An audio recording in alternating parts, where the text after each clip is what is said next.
বাংলা সাহিত্যের রোমাঞ্চকর কিছু গল্প নিয়ে আমাদের এই পথ চলা শুরু। আজ কিশলয় ছোটবেলার সাথীর তরফ থেকে আপনাদের জন্য বিখ্যাত সাহিত্যিক বিভূতিভূষণ বন্দ্যোপাধ্যায়ের লেখা গল্প তিরলের বালা। বিভূতিভূষণ বন্দ্যোপাধ্যায় জন্মেছিলেন 12ই সেপ্টেম্বর 1894 সালে উত্তর 24 পরগনা জেলার মুরাতিপুর গ্রামে। তিনি ছিলেন একজন জনপ্রিয় ভারতীয় বাঙালি সাহিত্যিক। তিনি মূলত উপন্যাস এবং ছোট গল্প লিখে খ্যাতি অর্জন করেন। পথের পাঁচালী ও অপরাজিত তার সবচেয়ে বেশি পরিচিত উপন্যাস। অন্যান্য উপন্যাসের মধ্যে আরণ্যক, চাঁদের পাহাড়, আদর্শ হিন্দু হোটেল, ইছামতি ও অশনি সংকেত বিশেষভাবে উল্লেখযোগ্য। উপন্যাসের পাশাপাশি বিভূতিভূষণ প্রায় 20টি গল্পগ্রন্থ, কয়েকটি কিশোর পাঠ্য উপন্যাস, ভ্রমণ কাহিনী এবং দিনলিপিও রচনা করেন। বিভূতিভূষণের পথের পাঁচালী উপন্যাস অবলম্বনে সত্যজিৎ রায় পরিচালিত চলচ্চিত্রটি আন্তর্জাতিক খ্যাতিসম্পন্ন। 1951 সালে ইছামতি উপন্যাসের জন্য বিভূতিভূষণ পশ্চিমবঙ্গের সর্বোচ্চ সাহিত্য পুরস্কার রবীন্দ্র পুরস্কার লাভ করেন। 1950 সালে মাত্র 56 বছর বয়সে বিহারের ঘাটশিলা নামক জায়গায় 1 নভেম্বর তিনি মৃত্যুবরণ করেন। শুরু হচ্ছে তিরলের বালা।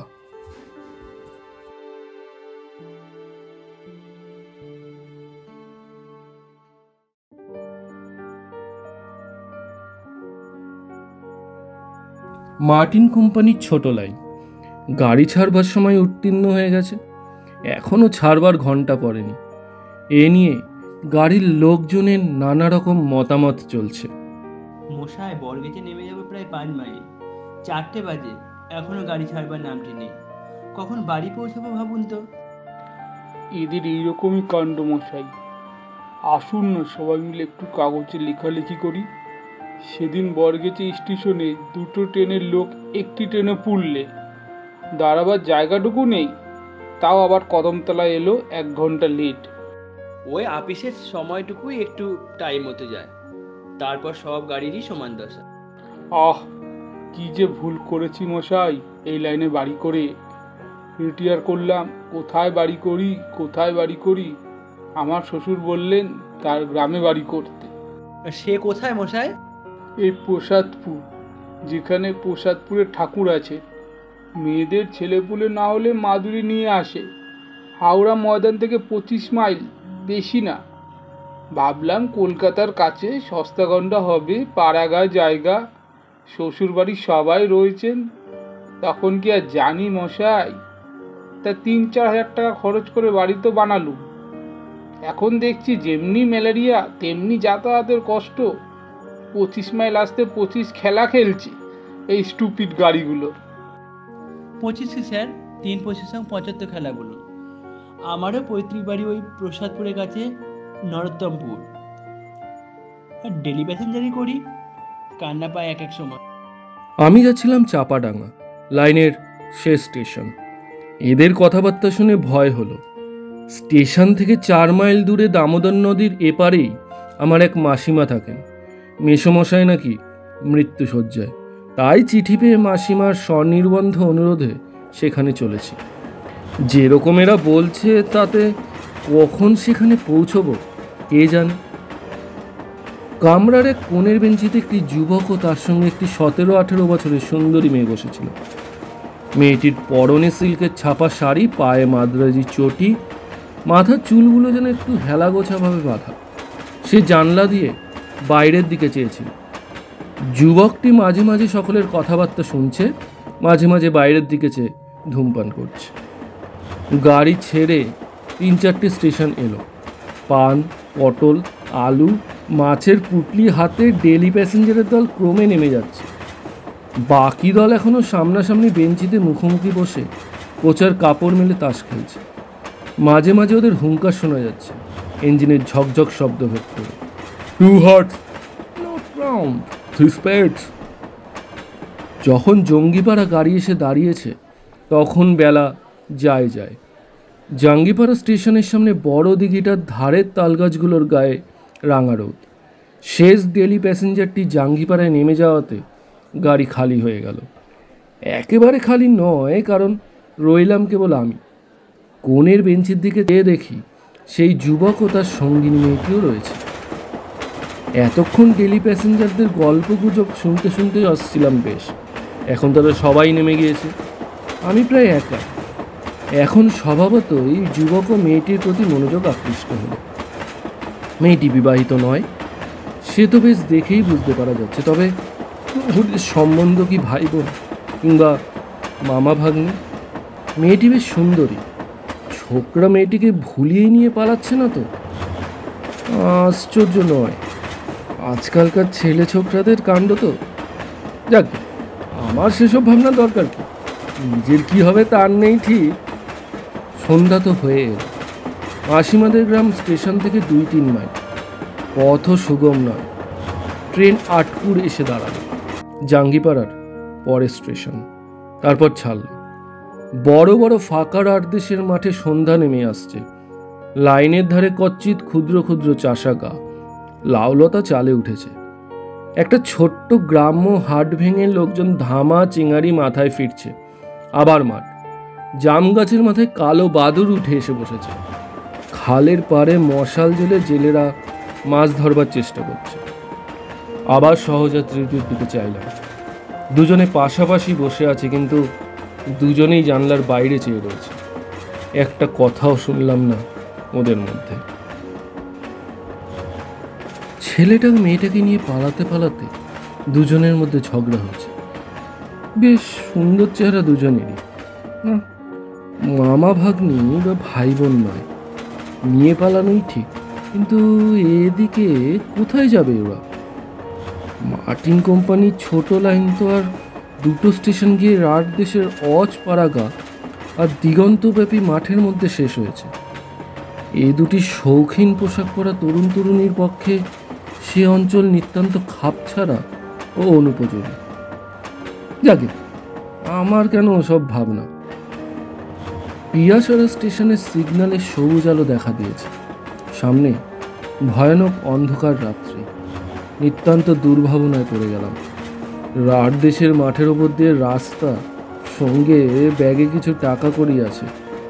শুনেছি হুগলি জেলার এদিকে চুরি ডাকাতি নাকি অত্যন্ত বেশি।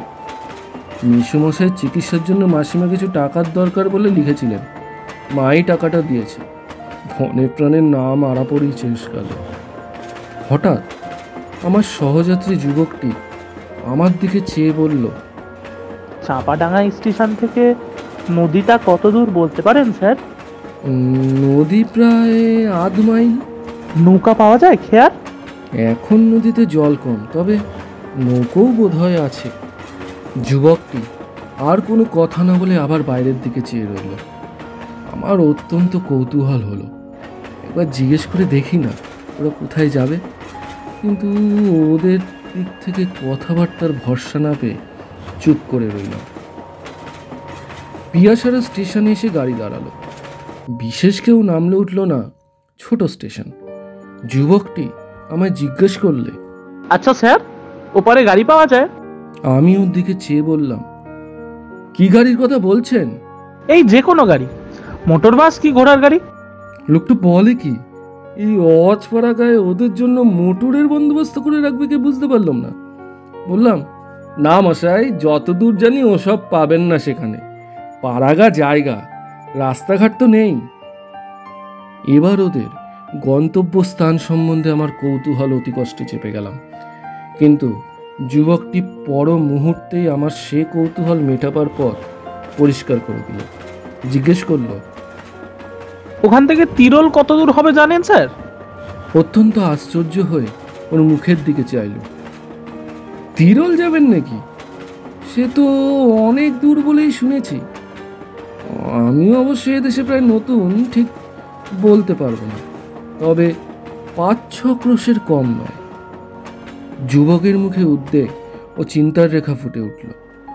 আমার দিকে একটু এগিয়ে বসে বলল, যদি কিছু মনে না করেন স্যার, একটা কথা বলবো। ইলোপমেন্টই হবে যা আন্দাজ করেছিলাম, কিন্তু তিরোলে কেন? সেখানে তো লোকে যায় অন্য উদ্দেশ্যে। বললুম, হ্যাঁ বলুন না, বলুন। যুবকটি মেয়েটির দিকে আঙুল দিয়ে দেখিয়ে গলার সুর নামিয়ে বলল, ওকেই নিয়ে যাচ্ছি তিরলে পাগলাকালির বালা আনতে। ওরই জন্যে আমার বোন, কাল অমাবস্যা আছে না, কাল বালা পড়া নিয়ম। বাধা দিয়ে বললাম, মেয়েটি কি? চুপ করে আছে এখন প্রায় 2 মাস, কিন্তু যখন খেপে ওঠে তখন ভীষণ ওঠে, সামলে রাখা কঠিন। এত রাত যে হবে বুঝতে পারেনি। সবাই বলেছিল স্টেশন থেকে বেশি দূর নয়। আপনারা আসছেন কোত্থেকে? অনেক দূর থেকে স্যার, ধানবাদের কাছে সোয়ালডি কলিয়ারি। এদিকের খবর কিছুই জানি না, লোক যেমন বলছে তেমনই শুনছি। কি করি এখন? ওই মেয়ের সঙ্গে বিদেশ বিভূই জায়গা, বড় বিপদে পড়ে গেলাম যে। চুপ করে ব্যাপারটা বুঝবার চেষ্টা করলাম। ছোকরা বিপদে পড়ে গিয়েছে বেশ। ওর কথা শোনার পর থেকে মেয়েটির দিকে চেয়ে দেখছি। চমৎকার দেখতে মেয়েটি, ধবধবে ফর্সা রং, বড় বড় চোখ, ঠোঁটের দুটি প্রান্ত উপর দিকে কেমন একটু বাঁকানো, তাতে মুখশ্রী আরও কি সৌন্দর্য দেখাচ্ছে। অমন সুন্দরী মেয়ে নিয়ে এই বিদেশে রাত্রিকালে মাঠের মধ্যে দিয়ে 5-6 ক্রোশ রাস্তা গাড়ি ভাড়া করে গেলেও বিপদ কাটল বলে মনে করবার কারণ নেই। এক চাপাডাঙাতে কোথাও থাকা, কিন্তু পাড়া গায়ে অপরিচিত লোকদের, বিশেষ করে যখন শুনবে যে মেয়েটি পাগল, তখন ওদের রাত্রে আশ্রয় দেবার মতো উদারতা খুব কম মানুষেরই হবে।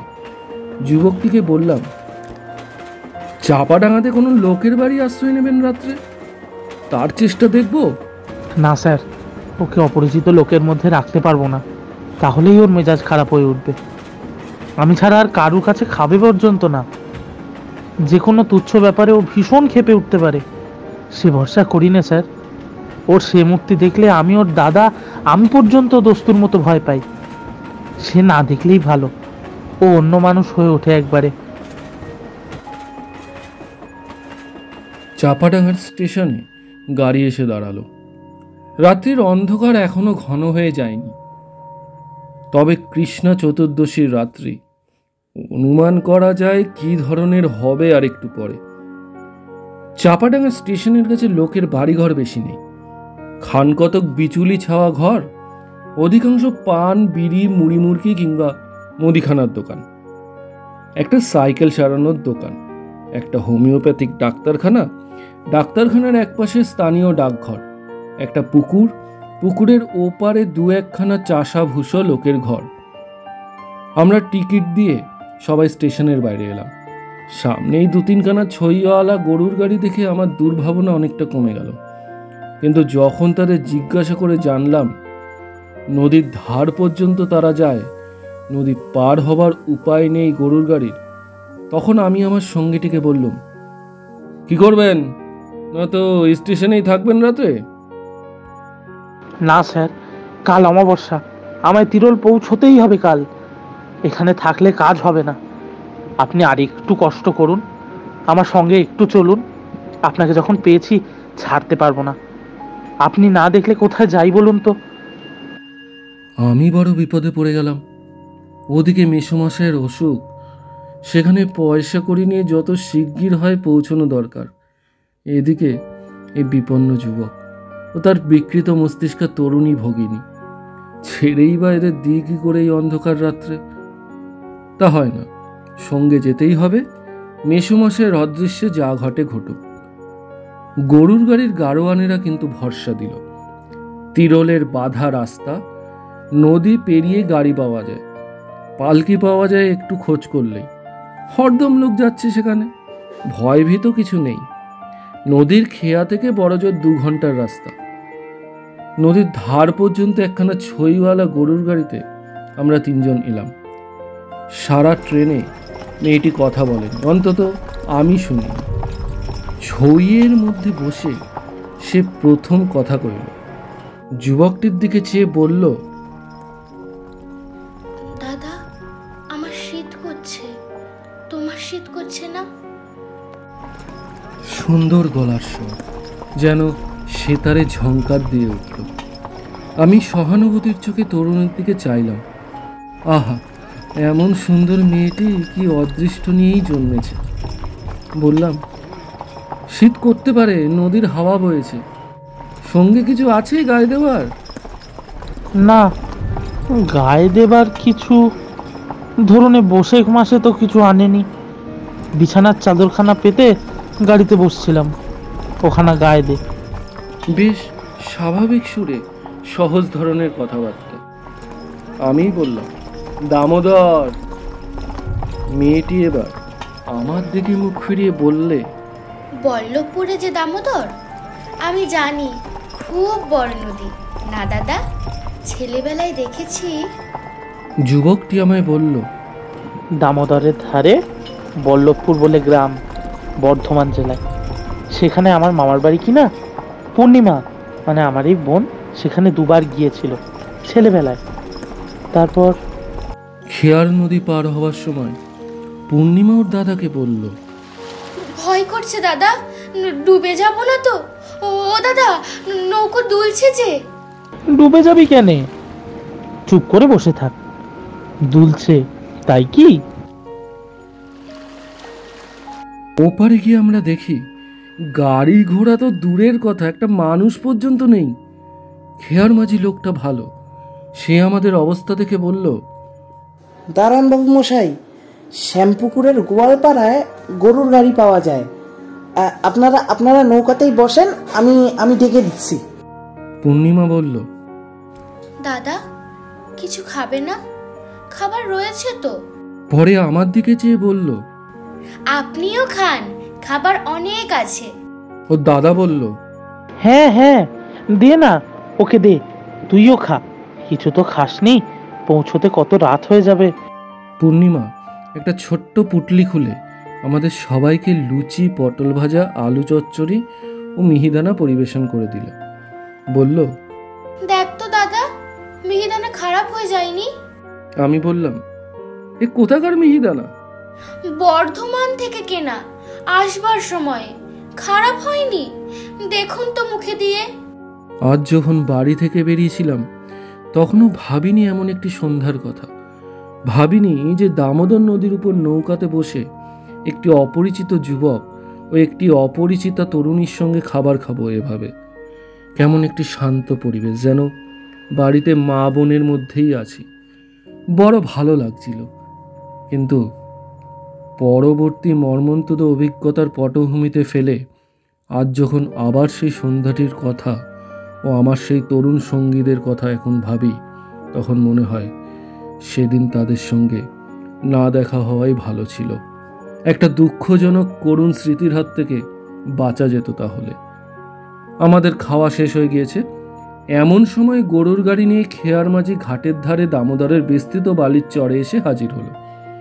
তিরল যাবার ভাড়া ধার্য করে আমরা গাড়িতে উঠে পড়লাম। খেয়ার মাঝিকে তার পরিশ্রমের জন্য কিন্তু কিছু বকশিস দেওয়াও বাদ গেল না। গাড়োয়ান বলল, বাবু, ভুল হয়ে গিয়েছে, বাড়ি থেকে তামাকের টিনটা নেওয়া হয়নি। গাড়ি গাঁয়ের মধ্যে দিয়ে একটু ঘুরিয়ে নিয়ে যাই, বেশি দেরি হবে না বাবু। শ্যামকুর গ্রামের মধ্যে গাড়ি ঢুকলো। আমবাগান, বাঁশবন, লোকের বাড়িঘরের পেছন দিয়ে রাস্তা। ঘরের দাওয়ায় মেয়েরা রান্না করছে। তারপর আবার মাঠ, আখের ক্ষেত, পাট ক্ষেত। মাঠের মধ্যে দিয়ে চওড়া সাদা রাস্তা আমাদের সামনে বহুদূর চলে গিয়েছে। রার দেশের মাঠ, বন জঙ্গল খুব কম, এখানে ওখানে মাঝে মাঝে দু চারটে কলা গাছ ছাড়া। পূর্ণিমা আমায় বলল, আপনার মাসিমার বাড়ি এখান থেকে কত দূর হবে? সে তো এদিকে নয়, দামোদরের ওপারে, স্টেশনের পূব দিকে প্রায় 2 ক্রোশ দূরে। আপনাকে আমরা কষ্ট দিলাম তো? কি আর কষ্ট, আপনার কাজ শেষ হয়ে গেলে কাল আপনাদের গাড়িতে তুলে দিয়ে মাসিমার বাড়ি গেলেই হবে। পূর্ণিমা মুখে আঁচল দিয়ে ছেলে মানুষই হাসির ফোয়ারা ছুটি দিল হঠাৎ। বলল, কি আর কষ্ট না, আমাদের কাজ শেষ হলে আমাদের গাড়িতে তুলে দিয়ে। ওর হাসির অদ্ভুত ধরনের উচ্ছ্বাস ও সৌন্দর্য আমাকে বড় মুগ্ধ করলো। এমন হাসি কোনোদিন আমি হাসতে দেখিনি, কিন্তু সঙ্গে সঙ্গে মনে হলো এ অপ্রকৃতিস্থের হাসি। স্থির মস্তিষ্ক মেয়ে হলে এ ধরনের হাসত না, অন্তত এ জায়গায় ও এই অবস্থায়। হঠাৎ ওর দাদা অন্ধকারের মধ্যে আমার গা টিপল। ব্যাপার কি? আমার ভয় হলো। মেয়েটি ভালো অবস্থায় আছে তো? আমি কোনো কথা না বলে চুপ করে রইলাম। কি জানি মেয়েটির কেমন মেজাজ, কোন কথা তার মনে কিভাবে সাড়া জাগাবে যখন জানি না, তখন একদম কথা না বলাই নিরাপদ। মনে মনে ভাবলাম, এমন সুন্দর মেয়ে কি খারাপ অদৃষ্ট নিয়েই এসেছিল পৃথিবীতে যে তার অমন সুন্দর প্রাণভরা হাসি তাতে মনে আনন্দ না এনে আনে ভয়। গাড়িতে কিছুক্ষণ কেউ কথা বলল না, সবাই চুপচাপ। মাঠ ভেঙে গরুর গাড়ি আপন মনে চলেছে। বোধহয় আমার একটু তন্দ্রাবেশ হয়ে থাকবে। হঠাৎ কেন যেন ঘুম ভেঙে গেল। গাড়ির ছইয়ের মধ্যে অন্ধকার। আমার মনে হলো সেই অন্ধকারের মধ্যে তরুণী এবং তার দাদার মধ্যে যেন একটা হাতাহাতি ব্যাপার চলছে। তরুণীর মুখের কষ্টকর শব্দ আমার কানে যেতেই আমি পেছন ফিরে চাইলাম ওদের দিকে, কারণ আমি বসেছি ছইয়ের সামনে আর ওরা বসেছে গাড়ির পেছন দিকটায়। সেদিকে বেশি অন্ধকার, কারণ ছইয়ের ওদিকটা চাচের পর্দা আটা। আমি কোনো কথা বলবার পূর্বেই যুবকটি চাপা উদ্বেগের সুরে বলল, ধরুন, ওকে ধরুন, ও গাড়ি থেকে নেমে পড়তে চাইছে। চাপা সুরে বলবার কারণ বোধহয় গাড়ির গাড়োয়ানের কানে কথাটা না যায়। আমি হতভম্ব হয়ে মেয়েটির গায়ে কি করে হাত দেবো ভাবছি। এমন সময় যুবকটি বেদনার্ত কণ্ঠে বলে উঠল। পরক্ষণেই বলল, কামড়ে দিয়েছে হাত, ধরবেন না, ধরবেন না। ততক্ষণে গাড়োয়ান গাড়ি থামিয়ে ফেলেছে। আমাদের দিকে চেয়ে বলল, কি বাবু, কি হয়েছে? গাড়োয়ানের কথার উত্তর দেবার সময় বা সুযোগ তখন আমার নেই, কারণ মেয়েটি আমায় ঠেলে বাইরের দিকে আসতে চাইছে অন্ধকারের মধ্যে। ও দাদা বলল, ওর চুল ধরুন, গায়ে হাত দেবেন না, কামড়ে দেবে। কিন্তু আমি কোনো কিছু বাধা দেওয়ার পূর্বেই মেয়েটি আমাকে ঠেলে গরুর গাড়ির সামনের দিকে গিয়ে পৌঁছালো এবং গাড়ি থেকে লাফ দিয়ে পড়ল। হতভম্ব গাড়োয়ান গরুর কাঁধ থেকে জোয়াল নামাবার পূর্বেই আমি ও মেয়েটির দাদা দুজনেই গাড়ি থেকে লাফিয়ে পড়লাম। মাঠের মধ্যে অন্ধকার তত নিবিড় নয়, কিন্তু মেয়েটির কোনো পাত্তা কোনো দিকে দেখা গেল না। আমার বুদ্ধিশুদ্ধি লোপ পেয়েছে এবং বোধহয় মেয়েটির দাদারও। এই সময় কিন্তু আমাদের গাড়োয়ান যথেষ্ট সাহস ও উপস্থিত বুদ্ধির পরিচয় দিল। সে ততক্ষণে ব্যাপারটা আন্দাজ করতে পেরেছে। তিরল যারা যায় তাদের মধ্যে কেউ না কেউ যে অপ্রকৃতিস্থ থাকবেই, এ তথ্য তাদের অজানা নয়। তবে আমাদের তিনজনের মধ্যে কে সেই লোক, এটাই বোধহয় সে এতক্ষণ ঠাওর করতে পারেনি। গাড়োয়ান তাড়াতাড়ি বলল, বাবু, শিগগির চলুন, কাছেই পাতিহালের খাল, সেদিকে উনি না যান, টিপকলের আলোটা জ্বালুন। এমন হতভম্ব হয়ে গিয়েছি আমরা যে যুবকের পকেটে টর্চ রয়েছে সে কথা দুজনের কারো মনে নেই। সবাই ছুটলাম গাড়োয়ানের পিছু পিছু। প্রায় 2 আন্দাজ পথ ছুটে যাবার পরে একটা সরু খালের ধারে পৌঁছলাম। তার দুপারে নিবিড় কষার ঝাড়। তন্ন তন্ন করে ঝোপঝাড়ের আড়ালে খুঁজে চিৎকার করে ডাকাডাকি করেও কোনো সাড়া পাওয়া গেল না। সব ব্যাপারটা এত অল্প সময়ের মধ্যে ঘটে গেল যে এতক্ষণে ভেবে দেখবার অবকাশ পাওয়া যায়নি জিনিসটার গুরুত্ব কতটা, বা এ থেকে কত কি ঘটতে পারে। পূর্ণিমার দাদা প্রায় কাঁদো কাঁদো সুরে বলল, আর কোনো দিকে জলা আছে? হ্যাঁ গাড়োয়ান। না বাবু, কাছে পিঠে আর জলা নেই, তবে খালের ধারে আপনাদের মধ্যে একজন দাঁড়িয়ে থাকুন, আমরা বাকি দুজন অন্যদিকে যাই। আমি খালের ধারে রইলাম, কারণ যুবকটি একলা অন্ধকারে যতদূর বুঝলাম দাঁড়িয়ে থাকতে রাজি নয়। ওরা তো চলে গেল অন্যদিকে। আমার মুশকিল এই যে সঙ্গে একটা দেশলাই পর্যন্ত নেই। এই কৃষ্ণা চতুর্দশীর রাত্রের অন্ধকারে একা মাঠের মধ্যে কতক্ষণ দাঁড়িয়ে থাকতে হয় কি জানি। সেখানে কতক্ষণ ছিলাম জানি না, ঘন্টাখানেক বোধহয় হবে, তার বেশিও হয়তো। তারপর খালের ধার ছেড়ে মাঠের দিকে এগিয়ে গেলাম। এদের ব্যাপারটা কি বুঝতে পারছি না। এমন সময় দূরে আলো দেখা গেল। গরুর গাড়ির গাড়োয়ানের গলাটা শুনলাম, বাবু, বাবু। আমার সাড়া পেয়ে ওরা আমার কাছে এলো। গাড়োয়ানের সঙ্গে কয়েকটি গ্রাম্য লোক, ওদের হাতে একটা হ্যারিকেন লণ্ঠন। ব্যস্তভাবে বললাম, কি হলো, পাওয়া গিয়েছে? যার হাতে লণ্ঠন ছিল সে লোকটা বলল, চলেন বাবু, সব রয়েছেন তেনারা আমার বাড়িতে বসে। আমি বাবু গোয়াল ঘরে গরুদের জাপ কেটে দিতে ঢুকেছি সন্ধ্যের একটু পরে। দেখি গোয়াল ঘরের এক পাশে একটি পরমা সুন্দরী স্ত্রী লোক। তখন আমি তো চমকে উঠেছি বাবু, ই কি!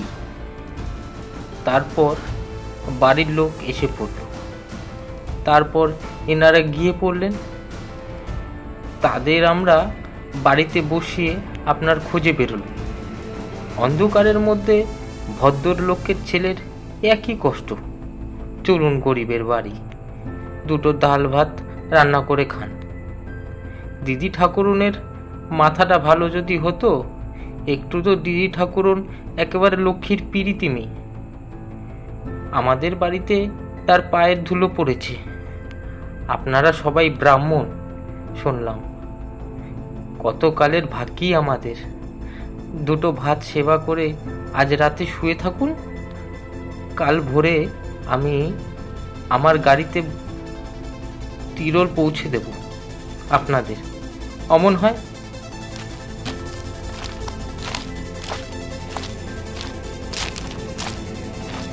গ্রামের মধ্যে লোকটার বাড়ি গিয়ে পৌঁছলাম। বাড়িটার কথা এখানে একটু ভালো করে বর্ণনা করা দরকার, কারণ এর পরবর্তী ঘটনার সঙ্গে এই বাড়ির অতি ঘনিষ্ঠ সম্বন্ধ। একবার ভাবি, সে রাত্রে যদি সেখানে থাকবার প্রস্তাবে রাজি না হয়ে ওদের নিয়ে সোজাসুজি তিরল চলে যেতুম। আসলে নিয়তি যাকে যেখানে টানে, তিরল গেলেই কি নিয়তির হাত থেকে উদ্ধার পাওয়া যেত? ভুল। বাড়িটা ও দেশের চলন মতো মাটির দেওয়াল, বিচুলিতে ছাওয়া। বাইরে বেশ বড় একখানা বৈঠকখানা, তার 2 কামরা, মাটির দেওয়ালের ব্যবধান। সামনে খুব বড় মাটির দাওয়া, তার সামনে উঠান। উঠানের পশ্চিম ধারে ছোট্ট একটা ঘাট বাঁধানো পুকুর। বৈঠকখানার 2টো কামরার মধ্যে যেটা ছোট, সেটার পেছনের দোর খুলে কিন্তু বাইরের উঠানে আসা যায় না। সেটি অন্তঃপুরে যাতায়াতের পথ। গৃহস্বামীর নাম রসিকলাল ধারা, জাতিতে কৈবর্ত, সুতরাং তাদের রাধা ভাত আমাদের চলবে না। রসিকলালের একান্ত অনুরোধে আমরা রান্না করতে রাজি হলাম। জিনিসপত্র, দুধ, শাকসবজি 6 জনের উপযোগী এসে পড়ল। আশ্চর্যের বিষয় এই যে রান্না করলে পূর্ণিমা আবার সেই আগেকার শান্ত স্বাভাবিক মূর্তি ধরেছে। তার কথাবার্তা, রান্নার কৌশল, সহজ ব্যবহার দেখে কেউ বলতেও পারবে না কিছুক্ষণ আগে গাড়ি থেকে লাফ দিয়ে পালিয়েছিল। খেতে বসবার কিছু আগে পূর্ণিমা যেখানে রাচ্ছে, সেখানে উঁকি মেরে দেখি গ্রামের অনেক মেয়ে ওকে দেখতে এসেছে। নানা রকম কথাবার্তা জিজ্ঞেস করছে। বুঝলাম পূর্ণিমার কাহিনী গ্রাম্যয় রটে গিয়েছে। রাত 11টা প্রায় বাজে। পূর্ণিমা এসে আমাদের ডেকে নিয়ে গেল খেতে।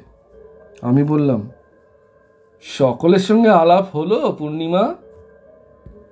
ওরা সব এসেছে কেন জানেন? নাকি আমায় সবাই দেখতে এসেছে? আমি বললাম, আমি ভাই আপনাদের মতোই মেয়ে, 2খানা হাত 2খানা পা, আমায় দেখবার কি আছে? আর কি কথা হলো? আর কিছু না, আমাদের বাড়ি কোথায়, আমার বয়স কত, এই জিজ্ঞেস করছিল। তারপর বেশ দিব্যি সহজভাবেই বললে। আর বলছিল, তোমার বিয়ে হয়নি? আমি বললাম, এবছর আমার বিয়ে দেবেন বাবা বলেছেন। বলেই সে আমাদের পথে ডাল না কি পরিবেশন করতে আরম্ভ করলো। আমি তো অবাক। ও দাদার দিকে চাইতে সে বেচারি আমায় চোখ টিপল। পাগল হোক, উন্মাদ হোক, মেয়েদের স্বাভাবিক প্রবৃত্তি যাবে কোথায়? বড় কষ্ট হলো ভেবে অভাগীর ওষাদ এ জীবনে পূর্ণ হবার নয়। কিন্তু এ ধরনের 2-একটা বেফাস কথা ছাড়া পূর্ণিমার অন্য সব কথাবার্তা এমন স্বাভাবিক যে কেউ তার মধ্যে এতটুকু খুঁত ধরতে পারবে না। ওর গলার সুরটা ভারী মিষ্টি। খুব কম মেয়ের গলায় এমন মিষ্টি সুর শুনেছি। এমন একটি সুন্দর চালচলনে নিজের দেহটা বহন করে নিয়ে বেড়ানোয় সুশ্রী ধরন আছে ওর, যে ওকে নিতান্ত সাধারণ শ্রেণীর মেয়ে বলে কেউ ভাবতে পারবে না। আমায় বলল, আপনাকে আমরা তো বড় কষ্ট দিল, আমাদের শয়লাডিতে যাবেন কিন্তু একবার দাদা। বেশ, যাবো বই কি দিদি, নিশ্চয়ই যাব। এই পুজোর সময়েই যাবেন। আমাদের ওখানে দুখানা পুজো হয়, একখানা কলিয়ারির বাবুরা করে আর একখানা বাজারে হয়। শখের থিয়েটার হয়। আর একটা জিনিস দেখবেন, সাঁওতালের নাচ, সে একটা দেখবার জিনিস। আসুন পুজোর সময়, ভারী খুশি হব আমরা আপনি এলে। পূর্ণিমা উৎসাহের সঙ্গে বলল, তাহলে কথা রইল কিন্তু দাদা, বোনের নেমন্তন্ন রাখতেই হবে আপনার। এই সময় গৃহস্বামীর মেয়ে দুধ নিয়ে এসে পূর্ণিমাকে বলল, দাদাবাবুদের দুধ দিয়ে দাও গো দিদি। তাহলে একখানা দুধের হাতা নিয়ে এসো খুকি, ডালের হাতায় তো দুধ দেওয়া যাবে না। পূর্ণিমার এই সমস্ত কথাবার্তার খুঁটিনাটি আমার খুব মনে আছে, কারণ পরে এই কথাগুলি মনে মনে আলোচনা করবার যথেষ্ট কারণ ঘটেছিল। আহারাদির প্রায় আধ ঘন্টা পর আমরা সবাই শুয়ে পড়ল। পূর্ণিমা তার দাদার সঙ্গে বাইরের ঘরে ছোট কামরাটায় এবং আমি বড় কামরাটায়। এবার আমি নিজের কথা বলি। শরীর ও মন বড় ক্লান্ত ছিল। অল্পক্ষণের মধ্যে ঘুমিয়ে পড়েছিলাম, কিন্তু কতক্ষণ পরে জানি নে এবং কেন তাও জানি নে, হঠাৎ আমার ঘুম ভেঙে গেল। আমার বুকে যেন পাথরের ভারী বোঝা চাপিয়েছে। নিঃশ্বাস প্রশ্বাস নিতে যেন কষ্ট হচ্ছে। ভাবলুম নিশ্চয়ই নদীর হাওয়ায় ঠান্ডা লেগে গিয়েছে কিংবা ওই রকম কিছু। অমন হয়। আবার ঘুমোবার চেষ্টা করি। এমন সময় আমার মনে হলো পাশের কামরায় কীরকম একটা কৌতূহলজনক শব্দ হচ্ছে, হয়তো পূর্ণিমার দাদার নাক ডাকার শব্দ। অদ্ভুত রকমের নাক ডাকা বটে, যেন গোগানি বা কাতরানির শব্দের মতো। একটু পরেই আর শব্দ শুনতে পেলাম না। আমিও পাশ ফিরে ঘুমিয়ে পড়লাম। আমার ঘুম ভাঙল খুব ভোরে। পাশের কামরার দোর তখনও বন্ধ। আমি উঠে হাত মুখ ধুয়ে মাঠের দিকে বেড়াতে গেলুম। আধ ঘন্টা বেরোনোর পর দেশ ফিরে এসে দেখি তখন ওরা কেউ ওঠেনি, এমনকি বাড়ির লোকও না। আরও আধা ঘন্টা পরে গৃহস্বামী রসিক ধারা উঠে বাইরের ঘরের দাওয়া এসে বসলো। আমায় বলল, হ্যাঁ, ঘুমোলেন কেমন বাবু? মশা কামড়ায়নি? এরা এখনো ঘুমোচ্ছেন বুঝি? রসিকের সঙ্গে কিছুক্ষণ চাষবাসের গল্প করলাম। তারপরে সে উঠে কোথাও বেরিয়ে গেল। এদিকে প্রায় 8টা বাজলো, তখনও পূর্ণিমা বা তার দাদার ঘুম ভাঙেনি। 8:30টার সময় রসিক ফিরে আসলো। গ্রীষ্মকাল, 8:30 দস্তুর মতো বেলা। খুব রোদ উঠে গিয়েছে চারিধারে। রসিক আবার জিজ্ঞেস করলো, এরা এখনো ওঠেনি? আমি বললাম, কই না, ওঠেনি তো। গরমে সারা রাত ঘুম হয়নি বোধহয়, ভোরের দিকে ঘুমিয়েছে আর কি। আমার কাহিনী শেষ হয়ে এসেছে। বেলা 9টার সময় যখন ওদের সারা শব্দ শোনা গেল না, তখন আমি দরজায় ঘা দিলাম। ঘরের মধ্যে মানুষ আছে বলেই মনে হলো না। তখন বাধ্য হয়ে আমি পশ্চিম দিকে ছোট্ট জানলাটা দিয়ে উঁকি মেরে দেখতে গেলাম। ঘরের মধ্যে একটি মেয়ে নিদ্রিতা। এই অবস্থায় জানলা দিয়ে চেয়ে দেখতে দ্বিধাবোধ করছিলাম, কিন্তু একবার দেখাটা দরকার। ব্যাপার কি এদের? জানলা দিয়ে যা দেখলাম তাতে আমি চিৎকার করে উঠেছিলাম বোধহয়, ঠিক বলতে পারিনি, কারণ আমারও কিছুক্ষণের জন্য বুদ্ধি লোপ পেয়েছিল। কি যে ঘটেছে কি না ঘটেছে আমার খেয়াল ছিল না। প্রথমেই আমার চোখে পড়ল, ঘরে ঘরে এত রক্ত কেন? চোখে ভুল দেখলাম নাকি? কিন্তু পর মুহূর্তে আর সন্দেহের অবকাশ রইল না। ঘরে একখানা চৌকি পাতা। পূর্ণিমার দাদা চৌকির উপরকার বিছানায় উপুর হয়ে কেমন এক অস্বাভাবিক ভঙ্গিতে শুয়ে। বিছানা রক্তে ভাসছে, মেঝেতে রক্ত গড়িয়ে পড়ে মেঝে ভাসছে, আর পূর্ণিমার দেওয়ালের ধারে মেঝের উপর পড়ে আছে। জীবিতা কি মৃতা বুঝতে পারলাম না। একটা পাশবালিশ চৌকির ওপর থেকে যেন ছিটকে পূর্ণিমার দেহের কাছে পড়ে, সেটাও রক্ত মাখা। আমার চিৎকার অনেক দূর থেকে শোনা গিয়েছিল নাকি? লোকজন চারিদার থেকে এসে বলল। আমার জ্ঞান ছিল না, মাথায় জল টল দিয়ে আমায় সকলে চাঙ্গা করে 10-15 মিনিট পরে এদিকে দরজা ভেঙে সকলে ঘরে ঢুকলো। তারা দেখলো পূর্ণিমার দাদার গলায়, কাঁধে ও হাতে সাংঘাতিক কোপের দাগ। আগের রাত্রে কুটনো কোটার জন্য একখানা বড় বটি গৃহস্থেরা দিয়েছিল, সেখানা রক্তমাখা অবস্থায় বিছানার ওপাশে পড়ে। পূর্ণিমার শাড়ি ব্লাউজে কিন্তু খুব বেশি রক্ত নেই, কেবল শাড়ির সামনের দিকটাতে যেন ছিটকে লাগা রক্ত খানিকটা। হতভাগিনী রাত্রে কোন সময় এই বীভৎস কাণ্ড ঘটিয়েছে। নিজের হাতে ভাইকে খুন করে ঘরের মেঝেতে অঘরে নিদ্রায় অভিভূতা। দিব্যি শান্ত নিশ্চিন্তভাবে ঘুমোচ্ছে। আমার যখন জ্ঞান হয়ে ঘরে ঢুকেছি, তখনও ঘুমন্ত অবস্থায় ওকে দেখাচ্ছে কি সুন্দর, আর ছেলে মানুষ, নিষ্পাপ সরলা বালিকার মতো। নারীর প্রলয়ঙ্কারী ধ্বংসমূর্তি সেই ভয়ানক প্রভাতে এক মুহূর্তে আমার চোখের সামনে যেন ফুটে উঠল। পলকে যে প্রলয় ঘটায়, এক হাতে দেয় প্রেম, অন্য হাতে আনে মৃত্যু, এক হাতে যার খড়গ, অন্য হাতে পড়া ভয়। অতঃপর যা ঘটবার তাই ঘটল। পাড়ার লোক, গ্রামের লোক ভেঙে পড়ল। পুলিশ এলো। আমি মেয়েটির অবস্থা সম্বন্ধে যা জানি খুলে বললাম। তাদের জেরার প্রশ্নোত্তর দিতে দিতে আমার মনে হলো হয়তোবা আমি পূর্ণিমা দাদাকে খুন করে থাকবো। ঘুমন্ত মেয়েটির পাশ থেকে ও দাদার মৃতদেহ সরানোর ব্যবস্থা আমিই করে দিলাম। মৃতের সকল ছিন্ন, রক্তাক্ত বস্ত্র, বটি, বিছানা, উন্মত্ততায় ঘুম সহজে ভাঙেনি তাই রক্ষে। দুপুর পর্যন্ত পূর্ণিমা নিরুদ্বেগে ঘুমালো। পুলিশকেও কষ্ট করে ওর ঘুম ভাঙাতে হলো। আমি ওর পাশে দাঁড়ালুম এই ঘোর অন্ধকার রাত্রে। অসহায় উন্মাদিনীর আর কে ছিল সেখানে? যদি ওর অবস্থা দেখে চোখের জল ফেলেনি এমন লোক সে অঞ্চলে ছিল না। কে মেয়ে, কে পুরুষ, এমনকি থানার মুসলমান দারোগা বাবু পর্যন্ত। সয়লাটি কলিয়ারিতে টেলিগ্রাম করা হলো। ওর বাবা এলেন, তার সঙ্গে এলেন তার 3টি বন্ধু। ওদের মুখে প্রথম শুনলুম পূর্ণিমা বিবাহিতা, পাগল বলে স্বামী নেয় না। সে কখনো জানে সে বিবাহিতা, কখনো আবার ভুলে যায়। পূর্ণিমার মা নেই, তাও এই প্রথম শুনলাম।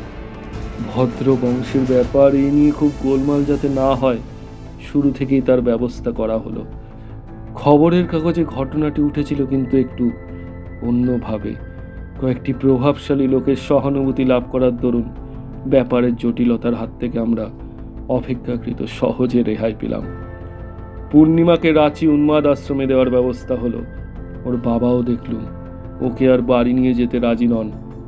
শ্রীরামপুর কোর্টের প্রাঙ্গণ থেকে ওকে মোটরে সোজা আনা হলো হাওড়া।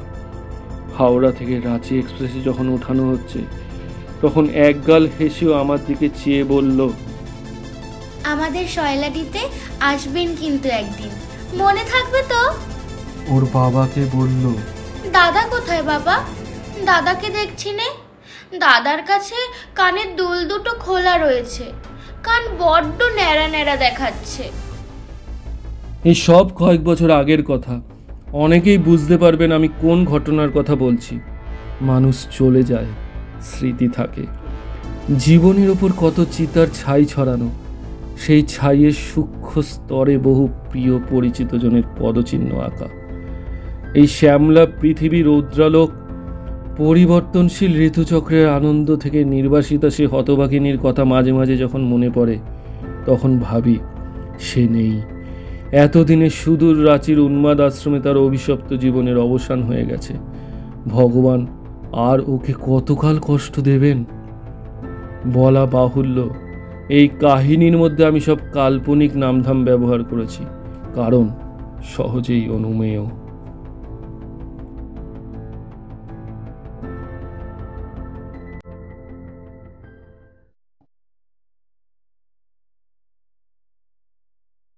শুনছিলেন তিরলের বালা, রচনা বিভূতিভূষণ বন্দ্যোপাধ্যায়। গল্প পাঠে এবং কথকের ভূমিকায় আমি অয়ন, পূর্ণিমার ভূমিকায় স্নেহা, যুবকের ভূমিকায় ঋতব্রত, দারোয়ানের ভূমিকায় নিলয়, গৃহস্বামীর ভূমিকায় জয়, ছোট মেয়ের ভূমিকায় মৌসুমী, মাঝির ভূমিকায় দেবজিৎ, ট্রেন যাত্রীর ভূমিকায় অঙ্কিত, এবং উজ্জ্বল। শব্দগ্রহণ এবং সঙ্গীত সংযোজনে অয়ন, পোস্টার ডিজাইনে অঙ্কিতা পোদ্দার, নির্দেশনায় টিম কিশলয়।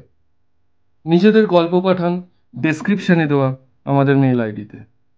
আমাদের সাথে জুড়ে থাকুন ফেসবুক এবং ইনস্টাগ্রামে, লিঙ্ক ডেসক্রিপশনে। ধন্যবাদ, সাথে থাকবেন। আরও অনেক রহস্য, ভৌতিক, কৌতুক, অলৌকিক গল্প আপনাদের আমরা শোনাবার জন্য প্রস্তুত। দেখা হবে আগামী গল্পে। আজকের মতো বিদায়।